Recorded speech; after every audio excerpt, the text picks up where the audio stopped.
singa maliriza njagala 30 seconds bannamawulire abantu abasinga abamanyi obungi ndi musajja mukkakkamu nnyo ndi musajja alinamu akatono naye seeraga lwaki mukama bwatyo bwe yantonda nze bali luno nze oluyimba olwange lwe lwaleeta ne French Montana wano e Uganda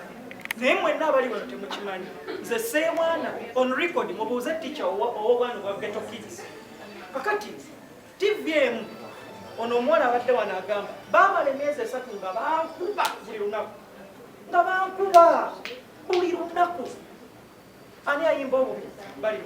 ani ata evidiyo manyi ezikoze bali buli wajja atusiibulire kwani bali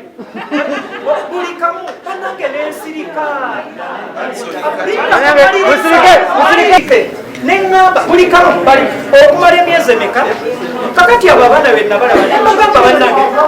muwulirize nemagamba sijja bawaki interview lwaki twatandika obatya waliwo mujjukira abajournalist abajja ku bubu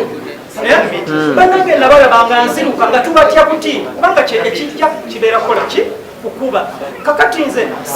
si bwento bwe ndiyakitinga era eyo esimu gye mwawulira they were over 10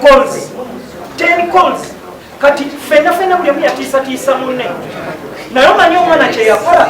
n'akomawo essimu eyasembayo ng'ali kaamu nga simanyi nti akola ki alikodinga kati nendyoka painting ng'ate nze nkyali waggulu nendyoka paintingibwa ekifaananyi ekiki ekibi naye nga mazima amatuufu n'omulabe wange asinga nambeero yajja n'akomenti nga ku Facebook n'agamba bannange ebibawo naye bali muno sibwakola ki sibwange n'olwekyo bannamawulire abali wano abatamanyi abapya